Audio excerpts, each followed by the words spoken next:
नमस्कार, मैं हूं शुभ मिश्रा और आप देख रहे हैं हमारा खास बुलेटिन खबर तो समझिए।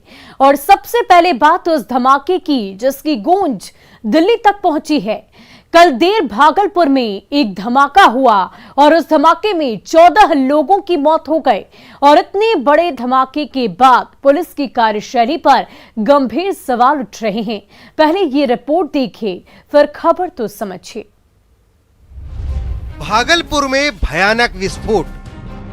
धमाके के बाद जो है आसपास के घरों को भी जो है काफ़ी नुकसान पहुंचा है। लगभग जो है यहाँ पर आसपास के जो 4 मकान हैं वो काफ़ी क्षतिग्रस्त हुआ है। धमाका इतना तेज़ था कि आप अंदाज़ा लगा सकते हैं कि जिस छत पे मैं रिपोर्टिंग कर रहा हूँ, ये छत पर जो ये मलबा आप देख रहे हैं, ये मलबा जो है उसी घर का है जिस घर में धमाका हुआ था। और वहाँ से धमाके के बाद लगभग जो है 60 फीट की ऊंचाई पर यह मलबा पहुँचा है। गुरुवार की रात थी, घड़ी में 11:30 बज रहे थे। तातारपुर के काजवली चक के लोग या तो सो चुके थे या सोने की तैयारी कर रहे थे, तभी जोरदार धमाका हुआ। विस्फोट इतना जबरदस्त था कि धमाके की गूंज 5 किलोमीटर दूर तक गूंजती रही। एक ही पल में 4 घर देखते ही देखते मिट्टी में मिल गए और कई घरों की दीवारें हिलने लगी। बहुत सीरियस एकदम लग रहा था, डर लग रहा कि पूरा बिल्डिंग गिर जाएगा, ऐसा ही लग रहा था। अभी किस तरह से रह रहे हैं आप लोग यहाँ पे?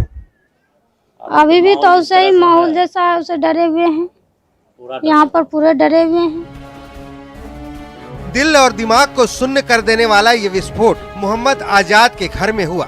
मकान में लीलावती देवी का परिवार किराए पर रहता था। बताया जाता है कि लीलावती का परिवार अवैध रूप से पटाखा बनाने का काम करता था और पटाखा बनाने वाले बारूद में हुए विस्फोट की वजह से ही ये भयानक हादसा हुआ। विस्फोट में 1 दर्जन से ज्यादा लोगों की मौत हो गई, जबकि 10 से ज्यादा लोग घायल हैं।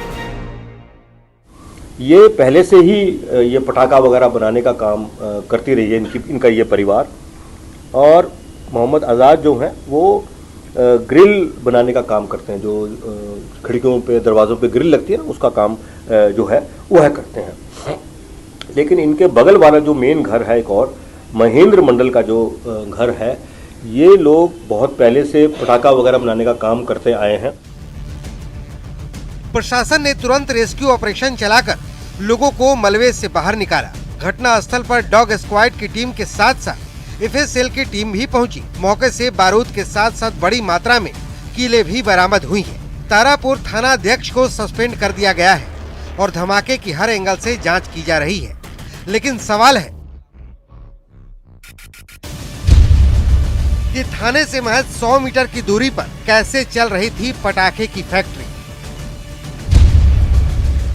पटाखा बनाने का लाइसेंस नहीं था तो कैसे बन रहा था पटाखा? क्या पटाखे के बारूद में इतना जबरदस्त विस्फोट हो सकता है? अगर नहीं तो फिर क्या किसी बड़े साजिश की तैयारी थी?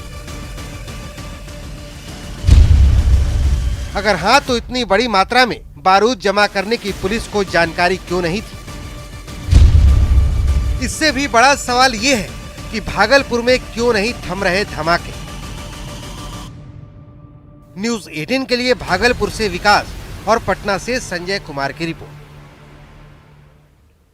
और आइए अब जानते हैं कि भागलपुर धमाके में कल रात से लेकर अब तक क्या कुछ हुआ है। गुरुवार की रात 11:30 बजे धमाका हुआ। काजवली चक में मौजूद 3 मंजिला इमारत में ब्लास्ट हुआ। इसके बाद मकान में अवैध रूप से पटाखा बनता था और धमाके में 14 लोगों की मौत हो गई। 10 लोग अभी भी घायल बताए जा रहे हैं। एसएफएल की टीम घटना स्थल पर जांच कर रही है। विस्फोट की जांच की जिम्मेवारी बिहार एटीएस को मिली है। फिलहाल तातारपुर थाना अध्यक्ष को सस्पेंड कर दिया गया है। और इसके साथ ही देश के प्रधानमंत्री नरेंद्र मोदी ने भागलपुर धमाके पर शोक जाहिर किया है। पीएम मोदी ने सीएम नीतीश कुमार से इस पूरे मसले को लेकर बातचीत भी की है।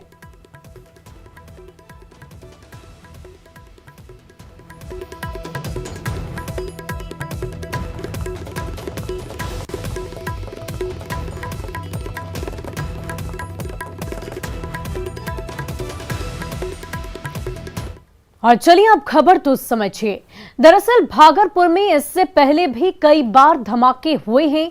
2003 में काजबली चक मोहल्ले में एक बड़ा विस्फोट हुआ था जिसमें 3 लोगों की मौत हुई थी।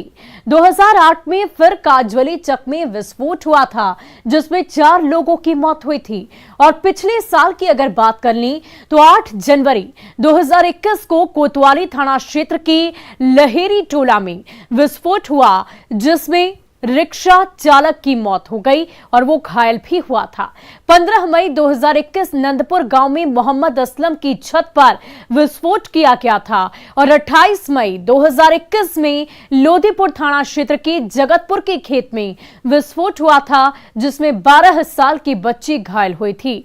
9 दिसंबर 2021 की तारीख को अगर याद करें तो नाथनगर रेलवे स्टेशन के पास रेलवे ट्रैक पर विस्फोट हुआ था जिसमें एक कूड़ा उठाने वाली की मौत हुई थी।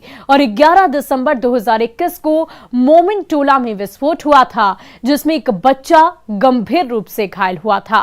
13 दिसंबर 2021 को मखदूम शाह दरगाह घाट पर टिफिन बम ब्लास्ट हुआ था जिसमें 7 साल के बच्चे की मौत हो गई थी। जाहिर है ऐसे हालात में पुलिस ने लापरवाह रवैया अपनाया क्योंकि कोतवाली थाने से महज 100 मीटर की दूरी पर यह बड़ा धमाका हुआ है। बिना लाइसेंस के रिहायशी इलाके में पटाखा फैक्ट्री चल रही थी। जाहिर तौर पर पुलिस की लापरवाही की वजह से इतनी बड़ी घटना लगातार घट रही है। और चलिए अब बात रिश्वतखोरों पर रेड की। सरकारी चोले में जनता के पैसे को डकारने वालों के खिलाफ बिहार में कार्रवाई चल रही है और इसी कड़ी में आज समस्तीपुर के जिला आपूर्ति सहायक पदाधिकारी के ऑफिस और कई जगहों पर विजिलेंस की छापेमारी हुई जिसमें करोड़ों की काली कमाई का खुलासा हुआ है। पहले जानिए कि कितनी संपत्ति का खुलासा हुआ है, फिर समझिए कि आरोपी अधिकारी ने कैसे करोड़ों की काली कमाई की।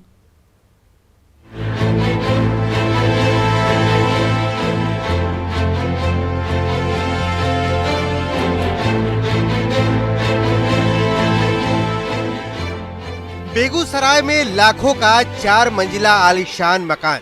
बेगूसराय के ही मुख्य बाजार में दूसरा 4 मंजिला मकान जिसमें एक बड़ा हॉस्पिटल।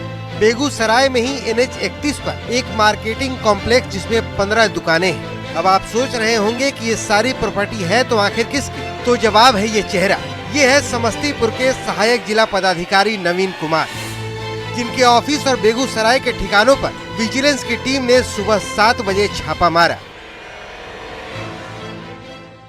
नवीन कुमार सिंह के 2 ठिकानों पे कार्रवाई चल रही है जिसमें बेगूसराय स्थित उनके आवास और समस्तीपुर में उनके कार्यालय पर निगरानी की टीम के द्वारा कार्रवाई की गई है। और यहाँ पर जो जानकारी मिली है तो यहाँ पे कई जमीन के सुबह 7 बजे जब विजिलेंस की टीम ने छापा मारा तो नवीन कुमार के परिवार के सदस्यों ने विजिलेंस को कोई सहयोग नहीं किया बल्कि अधिकारियों से उलझते रहे। ये वीडियो उस वक्त का है जब विजिलेंस की टीम छापेमारी करने घर में दाखिल हुई थी।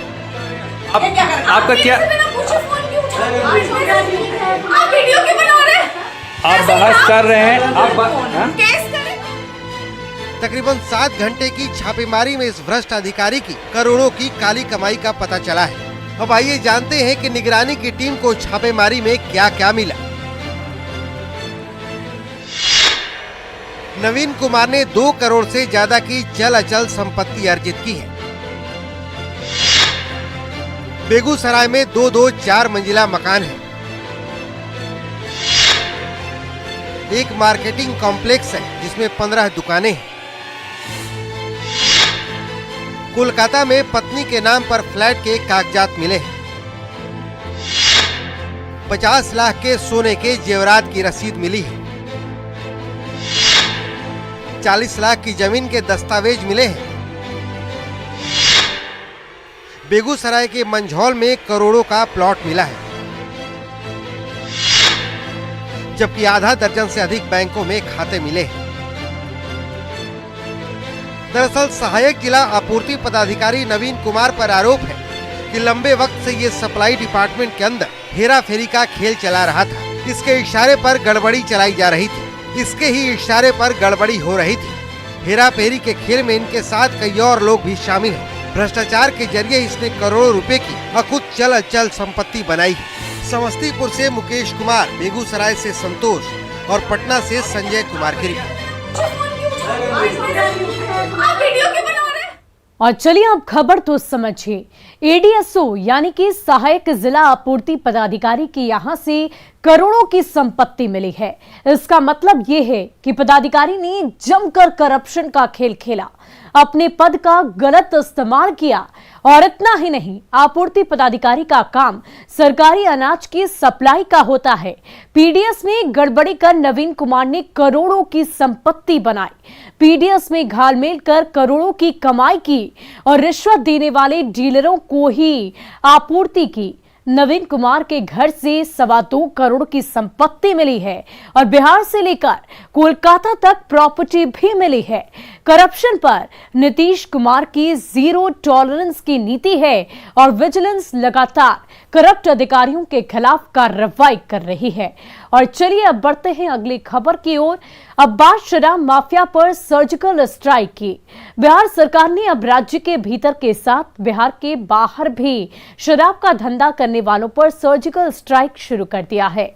सिर्फ इस साल अब तक 11 शराब माफिया बिहार से बाहर के पकड़े जा चुके हैं। मतलब साफ है कि सरकार किसी भी कीमत पर शराबबंदी कानून से खिलवाड़ करने वालों को बख्शने के मूड में नहीं है। रिपोर्ट देखिए फिर खबर तो समझिए।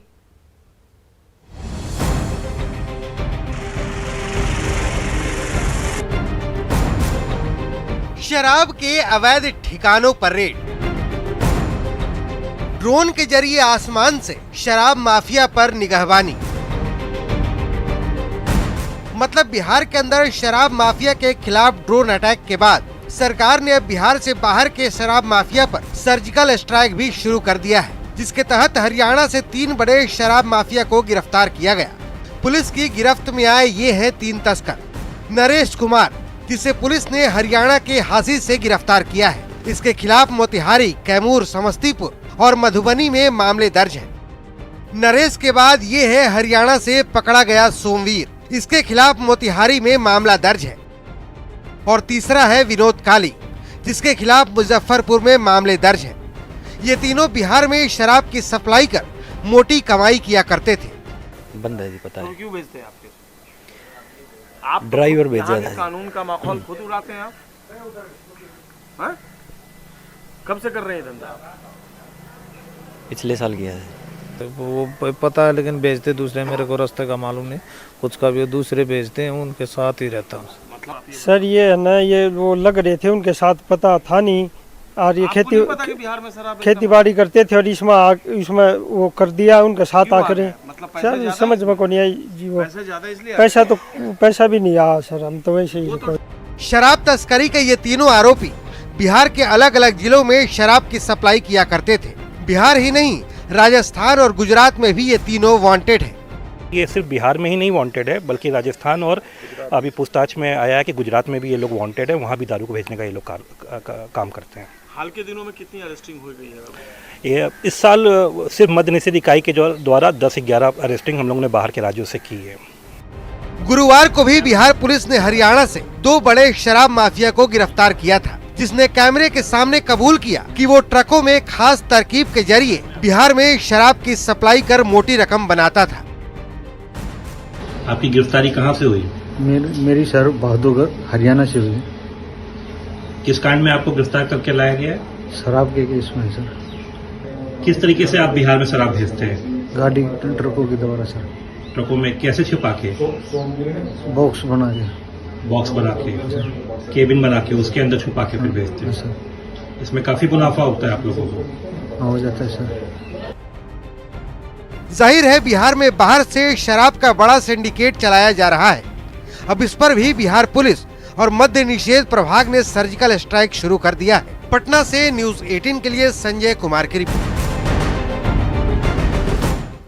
और चलिए अब खबर तो समझिए। होली के मद्देनजर प्रशासन और भी ज्यादा सतर्क है। बिहार के बाहर के सिंडिकेट एक्टिव हैं, लिहाजा बिहार पुलिस भी और ज्यादा एक्टिव हो गई है। कल से लेकर आज तक में 5 बड़े शराब माफिया गिरफ्तार हुए हैं और पकड़े गए 5 माफिया हरियाणा के हैं। पिछले 2 महीने में 11 से ज्यादा बाहर के माफिया पकड़े जा चुके हैं और इसके साथ ही शराबबंदी के लिए ड्रोन से निगरानी लगातार की जा रही है। साथ ही साथ ड्रोन हेलीकॉप्टर की मदद से ऑपरेशन चलाया जा रहा है, क्योंकि बिहार में शराबबंदी नीतीश कुमार का ड्रीम प्रोजेक्ट है और किसी भी कीमत पर मुख्यमंत्री नीतीश कुमार बिहार को नशा मुक्त रखना चाहते हैं और इसके लिए हर मुकम्मल तैयारियां की जा रही है, हर वो कोशिश, हर वो जुगत लगाई जा रही है। और चलिए अब क्रिकेट जगत की बात कर लें। क्रिकेट जगत के लिए एक बेहद ही दुखद खबर सामने आई है। क्रिकेट के दिग्गज खिलाड़ी ऑस्ट्रेलियाई गेंदबाज शेन वॉर्न का निधन हो गया है। उन्होंने 52 साल की उम्र में आखिरी सांस ली। वॉर्न श्रीलंका के मुथैया मुरलीधरन के बाद दूसरे सबसे ज्यादा विकेट लेने वाले गेंदबाज हैं।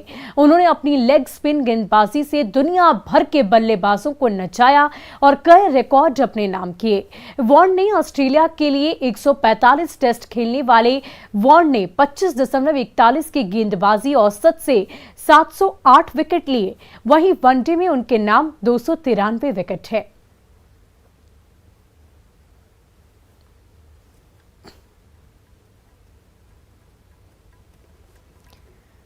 और फिलहाल के लिए इस खास बुलेटिन में इतना ही। मुझे दीजिए इजाजत। आप बने रहे न्यूज़ 18 बिहार झारखंड के साथ।